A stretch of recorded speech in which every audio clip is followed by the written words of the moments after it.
Bagaimana kita mengandalkan dalam konteks banjir dan tanah longsor di Sumatera ini, pemerintah daerah itu mengharapkan bantuan atau uluran tangan pemerintah pusat ketika bencana banjir ini terjadi. Tetapi sudah ada beberapa kepala daerah yang membuat surat secara resmi itu Ya, menyerah, mengibarkan bendera putih Ya.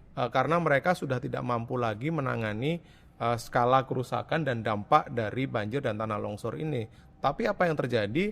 Ya, pemerintah juga tidak cukup memberikan respon kepada pemerintah daerah ini gitu. Iya Kang, persoalan pemerintah daerah tuh kompleks ya. Ya. Yang pertama tentu saja luas banjir dan longsornya banyak titik gitu ya. Ya. Dan yang kedua adalah soal anggaran. Mereka kan sudah istilahnya kayak minum es teh dicekek gitu kan.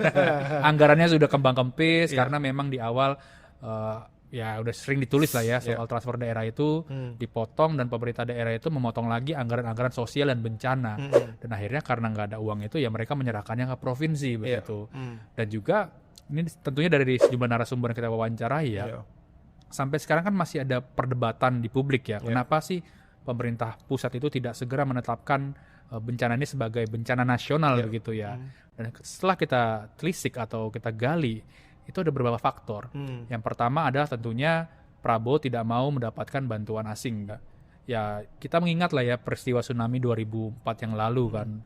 Ketika itu pemerintah Indonesia menetapkan status bencana nasional dan banyak sekali bantuan dari negara lain ya, yang tiba-tiba ada kapal induk di Aceh lalu juga langsung dropping bantuan ke Aceh begitu. Dan pemerintah saat ini tidak maulah hal itu terjadi. Lalu yang kedua adalah mengenai anggaran lagi-lagi ya Kang ya. Kalau misalkan status bencana nasional ini ada dan terjadi, artinya seluruhnya itu harus di-cover oleh pemerintah pusat. Dan pemerintah daerah ya udah serahkan pemerintah pusat gitu ya. Di tengah akhir tahun kan biasanya itu kan anggaran sudah banyak dipakai dan juga tidak mau mengganggu program prioritasnya presiden. Jadi kayak BGN, lalu juga banyak lah ya program-program prioritas itu. Kalau misalkan nanti fokuskan ke 3 provinsi ini akan terganggu.